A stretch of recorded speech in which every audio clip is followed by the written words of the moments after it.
Okay, good morning.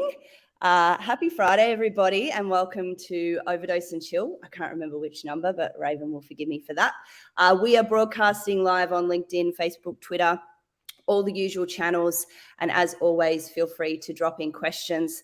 I am very excited about today's chat. I'm not talking about my wonderful fashion, furniture, packaging clients. I've got the amazing ladies from Vush, Fiona and Chelsea. Big welcome. You are a sexual wellness and sexual toy product brand that we have recently started working with. And I can't wait for today's conversations. But before we jump in, can I ask you both to introduce yourself? Chelsea, I'm going to nominate you first. Yeah, cool. So my name is Chelsea. I'm the digital and e-commerce manager at Vush. So I manage all of the websites, the paid traffic, and making sure that people come through onto the website, they convert, and have a really good experience with Vush. Awesome. Fiona, tell me about you. We've worked together a few times now, which is wonderful. Yes, we have, Laura. Great to see you again. I head up marketing for Vush. Vush is an exciting brand, really breaking boundaries. And I've got a team of around about 22 that help us achieve that across all areas of marketing. And we're a global brand. Yeah, I know you are in multiple countries, but I want to talk first about, what is the vision and the mission of Vush? And I know, it's 2022 and we're so lucky to be able to talk freely about self-love, self-pleasure, our sexual wellness as women and with partners in whatever type of relationship you're in. Yeah. And I think it's something that personally not enough women talk about. I'm in my late 30s. It's not often. I think it's starting to change, and I see younger people talk more freely and more openly about it. It's such an important part to your mental and physical well-being. I do definitely agree with that, but I'd love to know how Vush was started and what that vision and mission is and how the company came about. Yeah. Well, really, it comes back to the core purpose of the company. And the core purpose is about empowering people to feel great about themselves. It's really simple. It's really strong. We have a gender neutral voice. So whilst a lot of our products really appeal to females, we're very aware that a lot of people have different ways that they see themselves and refer to themselves. So being gender neutral is really important to us because we're about supporting all people out there globally. The company really came about with the insight that, women really put themselves last at the end of the day. We're there where we're supporting other people, we're time poor, we've got so many things going on with our lives. And really our mission is about actually helping to raise and elevate the conversation around an area that has been stigmatized in the past. And that conversation is about really looking after yourself, number one, self-care. But extending it to self-pleasure. And it's probably been a topic that has been sort of shunned by society, has been shunned by people, depending on how you've been raised. But it's a really important topic because, as you mentioned, it really talks significantly to mental wellness.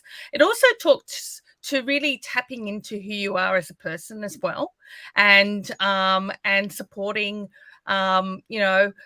and understanding yourself better. Yeah. So really important for us. We want to be known as being the brand that empowers everybody and everybody to make their sexual wellness a priority. And that's really important. And I suppose we've started working together with Vush, mainly in the performance marketing and SEO space, which has been amazing. And SEO is particularly critical for a business like yours because we know, Chelsea, I know when we first started chatting, that whole conversation around ads getting blocked and banned for certain terminology. I believe your content and your creative is some of the most inclusive and beautiful, both organically and what we used in the paid. But maybe talk let's talk a little bit about, hey, the challenges we face. And I know Vinny and the crew that you're working with are, looking at different options, and we're getting some quite good results. But I find it morally very annoying that of all the crap that is on social media, we're unable, particularly from a female or a non-binary person's perspective, that we're the ones that are getting penalized here when there's so much other awful content readily available and displayed. That again, it's just an area where I believe that the people that need to be communicated to the most are getting penalized to get accurate information about something like this. So maybe touch on how we work through that and what you guys do as a brand. Yeah, so I guess to start off with, paid media and working in the sexual wellness space are not friends in any sense. So it really is an uphill battle that any company in this space faces. I think that what we really need to do and what we're doing internally is just making sure that we understand each platform and really understanding how they operate, because, we do have ads live at the moment, and we love getting ads live and pushing them through. And, with the help of Overdose, but also running ads on Facebook and other platforms, it is quite difficult. Ads are getting rejected 24/7, left and right, and you can't really help it. So you've just got to be really agile and make sure that how you're operating the paid space is really intelligent, because just simply pushing an ad live isn't going to work. Morally, it is a really big pain point that I have. When you look at the noise that's on these platforms, especially social media, the amount of crap that gets broadcasted on there, and we're not even able to talk about a brand that's, a proper company helping people rediscover themselves and put themselves first, is really painful. And I know a lot of people face this problem in other industries as well, like CBD oil, and a lot of other things. So it is just something that we do have to face, but we've got really intelligent teams internally, and also utilizing the Overdose team to make sure that we are able to combat that. Yeah.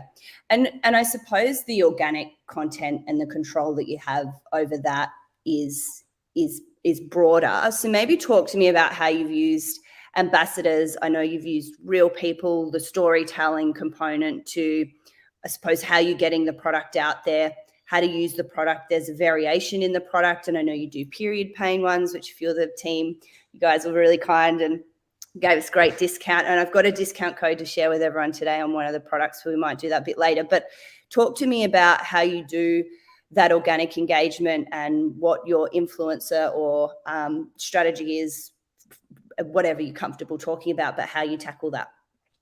Yeah, okay, I'll step in on that one. I think at the end of the day, there's two key factors for us. One is working with people who actually have the same passion that we have, and that is to share their version of the story and share their version of self-love.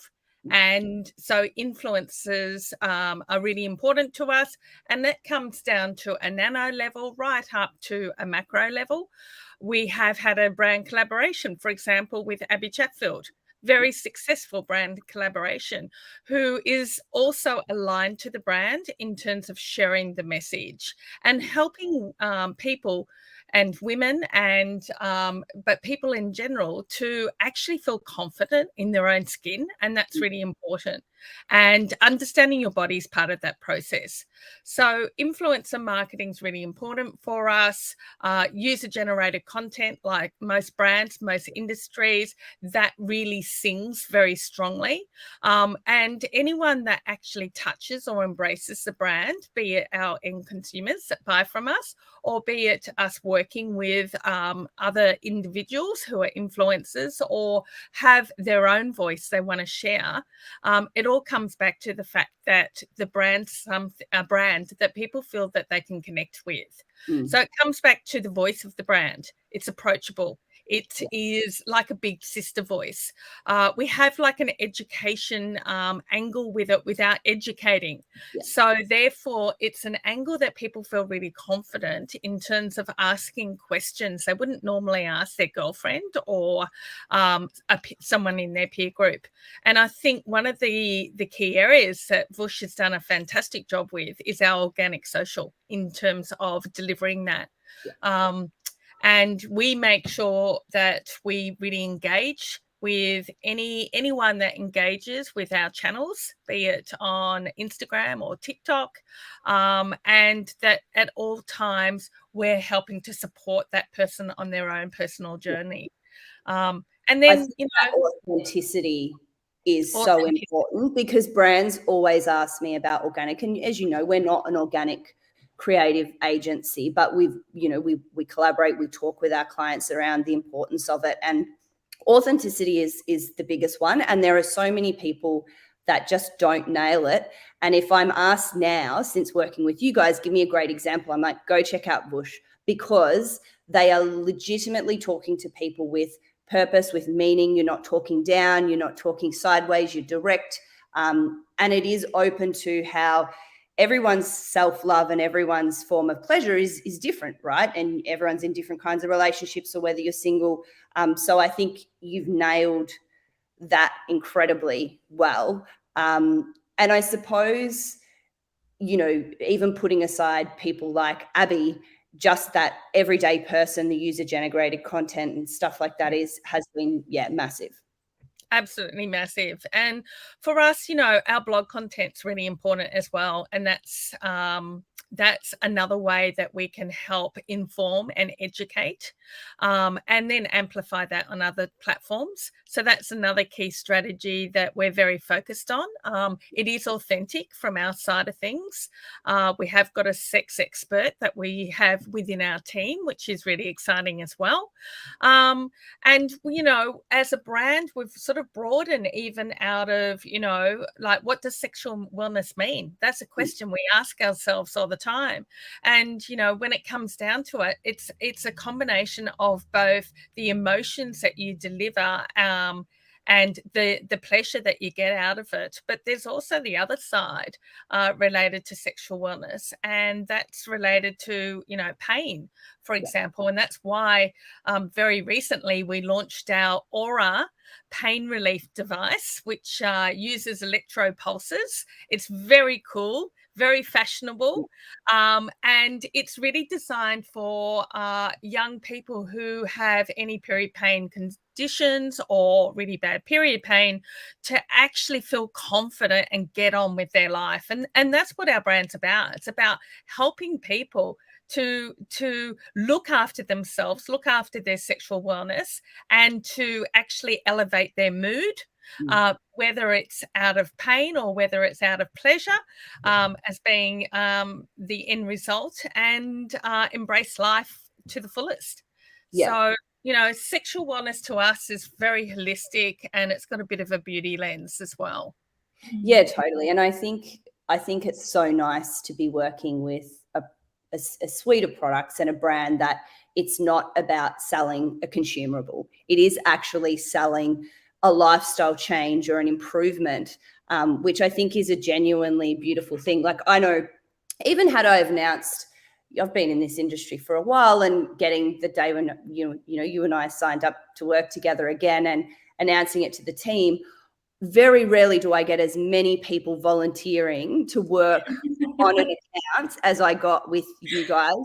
And just the reaction in the office, I was actually physically in the office the day we officially started working together, and there was about 20 of us there, and everyone celebrated it, talked openly, can I work on it?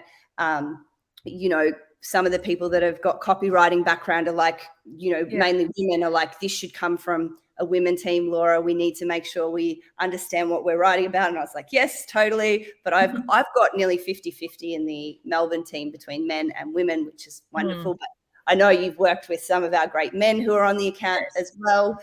So I feel like just the shift in being in a workplace, announcing something like that, having so many people put their hand up and that wouldn't have happened, I don't believe, even 6-7 years ago.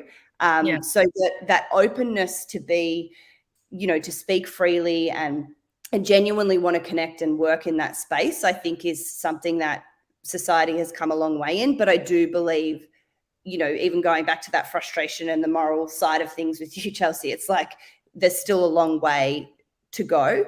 And I think there'll be a lot of young women and men, obviously, and non-binary people coming up through high school and starting their life and sexual discovery, that brands like this and having access to this content via TikTok and Instagram and everywhere, it's incredibly powerful. Yeah. And I think like all of our messaging is also really educational as well. And that's something like one of our main pillars that we try to work on. Like we have our blog that Fee mentioned, and we have a sexpert internally that works on that. And a lot of the content that she pushes out is so intelligent. Like I'm always reading it because I actually find it really interesting, even though I work in this space. So that's also really important to us, is just making sure that, yes, we're catering to those people from every facet of life, but we're also educating them and providing that additional value, because we don't want to just sell products. We want to create a community and build a brand, which I think we've done really well. And so we're just using these extra pillars to try and support that. Yeah. And when you look at your target audiences, and I know the whole, the underlying factor is to be super inclusive, and this really is for anybody and everybody, but is there, obviously there's demographics or age groups that are stronger, but is there areas or focus areas that you want to develop and expand and grow that community as a brand? Like, do you have target areas that you're looking at or considering that you want to delve into and connect with and bring them into the Vush family?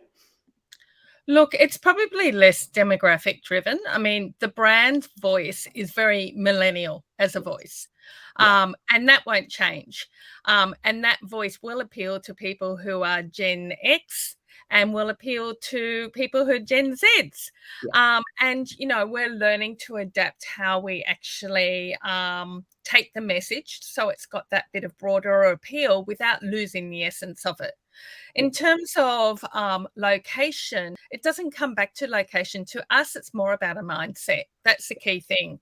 And, what we do differently to other brands out there that operate in this category is that we actually make it easy for anyone that's a novice or a beginner to actually consider and tap into this space. So for us, it's more the psychographic side of things that's really important. And it's about really coming back to understanding, well, what's the core perspective that the individual has, and how do we talk to that individual in a way that appeals and makes sense and gives a solution. I said we're a global brand. We're primarily a D2C brand, but we are a B2B brand as well. We've been really successful in getting distribution globally. So we've just got into Saks Fifth Avenue, which is fantastic. With their online offering. We're in Cotton On. So we're in really, really, really great distribution channels that are open to expanding as well. And I think that's critical as well. We're not just operating in our own space or in a distribution channel that's quite for adults only. We are actually helping expand. And I think that because it is a huge industry, the adult space industry, it's massive. And I think the point you made before is, appealing to the novice or people that are keen to just start considering it is really important, because if you look at some of your competitors or the way other brands go about it, in my mind, it can be intimidating if it's not something you've done before, you haven't considered self-love. So Vush does do that beautifully. And I think seeing it in places like Cotton On and Saks, that's incredibly powerful for an everyday person that is a novice, because it makes that connection, and it, I suppose, destigmatizes what shouldn't have any stigma around it at all. But it does. These are things that are very, very smart as a brand, but it also plays back to how you're genuinely connecting with your community and just trying to make it easier for people to make that discovery and go on that journey, if you like. Yeah. I think what our team has done really well is create a journey for our customers as well. We've got those entry-level products. We've got, really accessible products for people to come in and start exploring. But then we also have products that help our customers who are a little bit more advanced as well. And so what we've noticed is that because of our product range and because of our education pieces that we provide our customers, a lot of the customers come to us at the very start and then they continue purchasing our products as they become more advanced, which I think is the best part about it, because then it means that what we're doing is speaking to them, they're becoming more educated, and kind of really speaking to that big sister role that we want to play, is that we're holding their hand through the entire process. And I think that's really special for a brand, especially as a performance marketer. Like sometimes performance marketing is all about money. It is. It is. Like I'm constantly saying this to everybody is, I'm running an e-commerce agency. Yeah. My whole existence is about selling stuff to people. And sometimes that can feel a little bit soulless. It's certainly exciting. It's certainly measurable. When you're getting it right and you know when you're getting it wrong. I think it's a really intelligent way and strategic way, whilst still being connected to your brand, is to take people on that journey. Because at the end of the day, if the range or you weren't evolving with the person, that product or repeat purchase or longevity or customer lifetime value would be a lot lower, because I know the product quality and so are going to last a period of time. But to have a journey and steps to go through, if you want to look at things and get a different version, then that's pretty cool as well. Can we touch on product development? And I don't want to broach anything that's commercially sensitive, but how do you go? What is the process of making a sex toy or evolving it or doing a 2.0 version? I was sitting last night, because I've been excited about this all week, and I was thinking, I wonder how they work out how to make these, devices. And I'd love to, I'm sure everyone would love to. It's a great question, Laura. But it's no different to any other brand's product development process. It's understanding your consumer. It's doing market research. And one of the things that we've implemented is really doing ongoing market research with any customers, so we can sort of explore new areas or understand her mindset. So market research is really key. We've got an in-house designer who does our designs of all of our molds. We work with third parties to help us with the technology behind the products.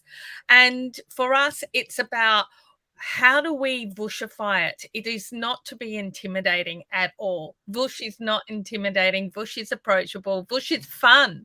Yeah. I mean, and so how do we put that flavor in terms of the look and feel of the product and that design process? And that's pretty much what we do in terms of creating any new product. And, I said before, we have a bit of a beauty lens. Even products like Aura, which is the period pain device I mentioned earlier, that's got a bit of a fashion lens to it. Any other machine device that has helped with pain relief, like a TENS machine, they've got cords, they've got strings, they've got ugly, exactly, all that sort of thing. And for us, it's about bringing beauty to the product, and it's about having an aesthetic that meets Vush, and that comes to the team internally doing a fantastic job. They do an incredible job.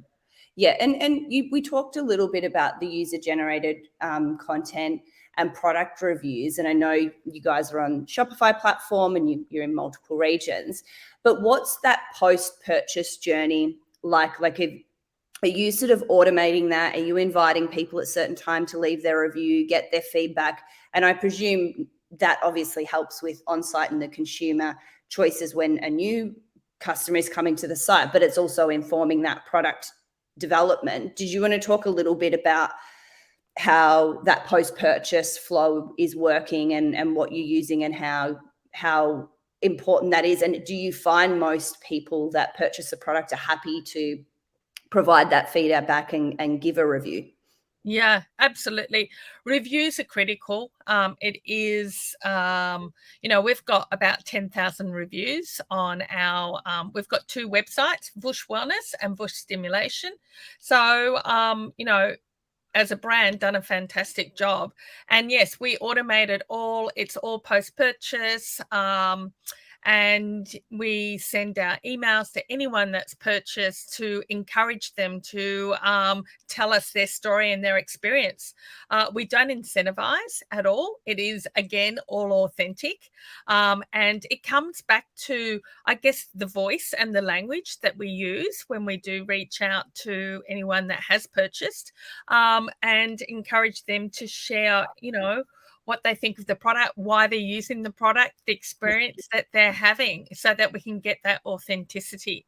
And I think that just comes back to just, going through the process. We will repurpose reviews on our social media sites. So I think that's really positive for people. And yeah, we know reviews are really important. And for us, it's about making sure our products deliver and that anyone that purchases, they've bought into the overall mindset of why they're buying it. So it's just a win-win situation throughout.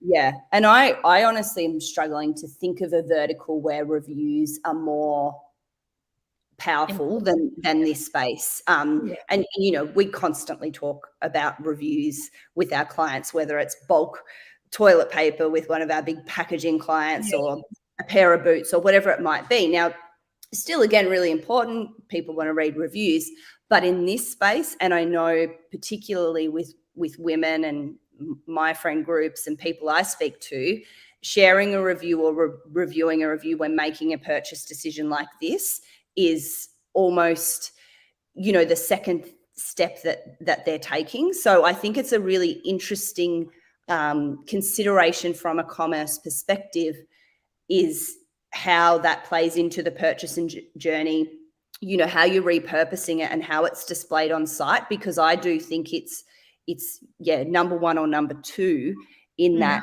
conversion optimization piece that you're always considering. I mean, you'd see it, Chelsea, with I suppose with the behavior on site and stuff. Yeah, I think reviews are like Fee said, they're just so critical. And when you read the reviews that we do get, they're so glowing, and it just when you read it, it just makes you happy, and it makes you feel like what you're doing is really positive. And I think as a performance marketer, something that's of massive value is actually sitting in those reviews and camping out, reading all of them, making sure that you use the terminology that those people are using, because then you just become more relatable as a brand. And then that's really important when it comes to ads. Like, if I'm writing copy for ads, for example, I'm camping out in the reviews, trying to figure out what these people are saying, what they want to talk about, the terminology they use. And then that just helps the conversion rate, the overall performance of the ads. So reviews are heavily important. You're not diluting anything. I think too many brands dilute the core or the essence of what they're getting from their customers, because they think it needs to be more palatable, or it needs to be more polished, it needs to be shinier. But at the end of the day, with the sheer amount of choice consumers have in pretty much every element of our life, if you're not being raw and potent, it's going to be harder as a brand to keep those people genuinely and deeply connected and finding you in the first place, because particularly millennials and below, like I'm even staggered with how my daughters and stepsons search and find things, and it blows my mind. And that they're only getting smarter. Consumers, each buy, they're getting smarter and smarter. So that ability to have that rawness and use that in your content, I think is, very, very, very powerful. Yeah, I think you nailed it. People on social media or any type of advertising platform, or even organic, they're not dumb. Like, they can genuinely see when a brand is trying to sell to them and when they're trying to be authentic. And so, that's why everything we do is about being authentic and providing value and education at first. And what are you finding are your most important platforms to communicate? I presume it may be slightly different, but you mentioned TikTok before. Like, how are you tackling your TikTok? Because we've got clients just considering it now and a lot of new adopters because it is new and it come from a different space. And I think it's a very exciting channel. But I'd love to hear what you can share with me and how you're tackling your TikTok strategy. I would say from a paid perspective, like all of our channels are really important, but they all speak to a different type of market. Like Facebook is a very cold audience. Majority of them haven't really heard of Vush before, and that's why we love being able to advertise on Facebook and actually get ads live, because we can reach out to new audiences. But then when it comes to things like TikTok, that is a very different type of audience. Yes, it is cold, but it is going to be more of a younger age demographic. And I think that our team internally speaks to that demographic extremely well through TikTok from an organic perspective. So yeah. Fee, what do you reckon? Yeah, I was just going to add to that, Chelsea. Definitely the organic side of TikTok is where we're getting traction. We're still learning, if I'm really honest. I think TikTok's a platform that changes very, very, very quickly. Trends and whatever the latest trend is in terms of sounds or whatever it is, it's a hit or miss in terms of interpreting that trend and then trying to create some content that's relevant to your product category and your message. Can be a hit or miss. Yeah, but I think the speed too in which it's changing. And I read a meme the other day. It's like people in their 30s just look at Instagram reels because I don't have TikTok to see what was trending 2 weeks ago on TikTok. And I'll see my kids do a dance or like humming a song and then 2 weeks later I hear it and I was like, oh, that's what they were saying about. No one's meant to even have TikTok in the house, but they find ways around it through TikTok reels on YouTube and stuff like that. So I do think it's one of the biggest challenges for brands is to get that speed, because we're all busy. That content creation piece is hard enough when you've got like months or you've got your marketing calendar running, but it literally changes on a 7-day cycle with what is trending and the sound stuff and the music, and it's insane. Yeah, look, I agree, but we're still figuring it out. So we know trends work. It's just how do we interpret them, and are we doing it quick enough? We know anything around relatability works. Again, it's about how do we deliver that message that gets the response. So yeah, for us, it's trial and error really more than anything. And we do some videos and they don't really deliver. Other videos, great. Something about it just sort of had that connection point. But I think with TikTok, it's all about being authentic at the end of the day. Yeah. So, and relatability, because most of the successful stuff or the stuff that goes viral, you watch it and you're like, oh, lol, like I've always said stuff to my husband. I'm like, oh, look, it's us, like that relatability component. If you were to name one thing that it had to be, it's that. Exactly. And it's a handful of seconds really as well. So if you don't get someone in those first few seconds, they just move on really quickly. The attention spans are declining. The intelligence is going up, but the attention spans are coming down. Right. Exactly. So so trial and error for us, but definitely a platform that we want to continue to develop and grow. Yep, amazing. Well, I've really loved this chat. It's been very refreshing, and I think we at Overdose Melbourne feel very grateful and pleased we get the opportunity to work with such a wonderful brand servicing such an amazing growing community. I think your team is very clever and genuinely incredible to work with. Everyone that's listening, and I know we've shared this with the team as well, the crew at Vush have been very generous and are offering an amazing discount code on their hero product, the Empress 2. All you need to do is go to that product page in any of the regions that they're in and type out Overdose and Chill, all with letters, and you'll get an amazing discount of 30%, which is a bargain way to get one of their biggest selling and best products. Ladies, I really appreciate your time as always, and I hope you enjoyed the chat, and I can't wait to continue to work together. Thanks for having us. It's been fun. Yeah, fantastic. Thanks, Laura. It's been wonderful working with the Overdose team again. Brilliant team and a lot of positive energy and great ideas and very strategic. So thank you so much. I think that Chelsea and I have absolutely loved working with you over the last few months. And we look forward to hitting some big wins going forward. Amazing. Thank you, ladies. Have a great weekend. Thanks. Bye. Bye.